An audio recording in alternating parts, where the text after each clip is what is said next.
YouTube ನೋಡಿ ಕಳ್ಳತನ ಮಾಡ್ತಿದ್ದ ಖದೀಮ ಇದೀಗ ಅರೆಸ್ಟ್ ಆಗಿದ್ದಾನೆ. ಕದ್ದ ಬಳಿಕ ಸಾಕ್ಷಿ ನಾಶ ಮಾಡೋದನ್ನ ಈ ಕಳ್ಳ ಕಲಿತಿದ್ದ. ಸುನಿಲ್ ಅಲಿಯಾಸ್ ತಮಟೆ ಬಂಧಿತ ಆರೋಪಿ. ಚಿನ್ನಾಭರಣ ಕದ್ದು ಸಾಕ್ಷಿ ನಾಶ ಮಾಡ್ತಿದ್ದ ಈತ. ಕೈಗೆ ಗ್ಲೌಸ್ ಧರಿಸಿ ಕಳ್ಳತನ ಮಾಡಿ ಪರಾರಿಯಾಗ್ತಿದ್ದ.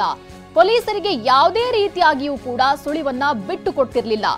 ಮೈಕೋ ಲೇಔಟ್ ಠಾಣೆಯಲ್ಲಿ ಈತನ ವಿರುದ್ಧ ಪ್ರಕರಣ ಕೂಡ ದಾಖಲಾಗಿತ್ತು. ಪೊಲೀಸ್ ಠಾಣೆ ಮುಂದೆಯೇ ಈತ ಮನೆ ಮಾಡ್ಕೊಂಡಿದ್ದ. ಪೊಲೀಸ್ ಸಿಬ್ಬಂದಿ ಜೊತೆ ಸ್ನೇಹ ಕೂಡ ಮಾಡ್ಕೊಂಡಿದ್ದ.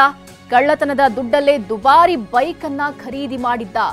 ಇನ್ನು ತಾನೇ ಕದ್ದ ಜಾಗಕ್ಕೆ ಪೊಲೀಸರ ಜೊತೆ ಭೇಟಿ ಕೊಡ್ತಿದ್ದ. ಇದರಿಂದ ಕಳ್ಳನನ್ನ ಹಿಡಿಯೋದಕ್ಕೆ ಪೊಲೀಸರಿಗೂ ಕೂಡ ಕಷ್ಟವಾಗಿತ್ತು. ಇದೀಗ ರೆಡ್ ಹ್ಯಾಂಡ್ ಆಗಿ ಸಿಕ್ಕಿಬಿದ್ದಿದ್ದಾನೆ. ಆ ಬಳಿಕ ಆತನ ಅಸಲಿ ಸತ್ಯ ಬಯಲಾಗಿದೆ. ಈ ಬಗ್ಗೆ ಹೆಚ್ಚಿನ ಮಾಹಿತಿ ನೀಡ್ತಾರೆ ಪ್ರಜ್ವಲ್, ನಿಜಕ್ಕೂ ಈತ ಚಾಲಾಕಿ ಕಳ್ಳ ಹೇಗ್ ಸಿಕ್ಕಾಕೊಂಡ? ಎಲ್ಲಿ ರೆಡ್ ಹ್ಯಾಂಡ್ ಆಗಿ ಸಿಕ್ಕಾಕಿರೋದು?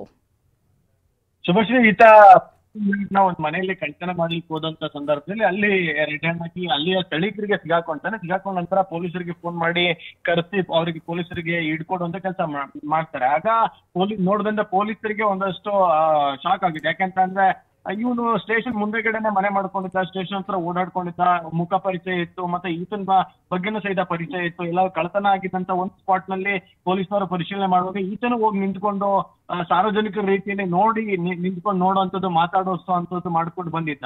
ಮತ್ತೆ ಹೀಗಾಗಿ ಇವನು ಕಳ್ತನ ಮಾಡೋದು ಅನ್ನೋದು ಪೊಲೀಸರಿಗೆ ಪ್ರಾಥಮಿಕ ಹಂತದಲ್ಲಿ ನಂಬಲಿಕ್ಕಾಗಿಲ್ಲ. ಅದಾದ್ಮೇಲೆ ಪರಿಶೀಲನೆ ಮಾಡಿದಂತ ಸಂದರ್ಭದಲ್ಲಿ ಈತ ಯೂಟ್ಯೂಬ್ ನಲ್ಲಿ ಯಾವ ರೀತಿ ಪೊಲೀಸರು ಪರಿಶೀಲನೆ ಮಾಡ್ತಾರೆ, ಫಿಂಗರ್ ಪ್ರಿಂಟ್ ಆಗ್ಬೋದು, ಮತ್ತೆ ಬೇರೆ ಬೇರೆ ದಾಖಲಾತಿಗಳನ್ನ ಯಾವ ರೀತಿಯಾಗಿ ತೆಗೆದುಕೊಳ್ತಾರೆ, ಮತ್ತೆ ಅದನ್ನ ತಪ್ಪಿಸ್ಕೊಳ್ಳಿಕ್ಕೆ ಏನ್ ಮಾಡ್ಬೇಕು, ಇದೆಲ್ಲದ್ರ ಬಗ್ಗೆ ಸ್ಟಡಿಯನ್ನ ಮಾಡ್ಕೊಂಡು ಗ್ಲೌಸ್ ಅನ್ನ ಯೂಸ್ ಮಾಡ್ಕೊಂಡು ಮನೆಗಳ್ತನವನ್ನ ಮಾಡುವಂತ ಕೆಲಸವನ್ನ ಮಾಡ್ತಿದ್ದ. ಕಳೆದ 3 ವರ್ಷಗಳಲ್ಲಿ ಹಲವಾರು ಬಾರಿ ಮನೆಗಳ್ತನವನ್ನ ಮಾಡಿರುವಂತದ್ದು ಗೊತ್ತಾಗಿದೆ. ಚಿನ್ನಾಭರಣನ ಕಳ್ತನ ಮಾಡೋದು, ಮತ್ತೆ ಅದನ್ನ ಸಿಸ್ಟಮ್ಯಾಟಿಕ್ ಆಗಿ ಬೇರೆ ಕಡೆ ಅಡಮಾನ ಇಡೋದಾಗಿರ್ಬೋದು, ಮತ್ತೆ ಮಾರಾಟ ಮಾಡೋದಾಗಿರ್ಬೋದು, ಇಂಥ ಕೆಲಸವನ್ನ ಮಾಡ್ತಿದ್ದ. ಈಗ ಸದ್ಯ ಸಾರ್ವಜನಿಕರ ಮೂಲಕವಾಗಿ ರೆಡ್ ಆಗಿ ಸಿಕ್ಕಂತ ಈ ಸುನಿಲ್ ಅಲಿಯಾಸ್ ತಮಟೆ ಏನಿದೆ ಈತನ ನ್ಯಾಯಾಧೀಶರ ಮುಂದೆ ಹಾಜರುಪಡಿಸಿ ವಶಕ್ಕೆ ತಗೊಂಡು ಚಿನ್ನವನ್ನ ರಿಕವರಿ ಮಾಡುವಂತ ಕೆಲಸಕ್ಕೆ ಪೊಲೀಸರು ಮುಂದಾಗಿದ್ದಾರೆ.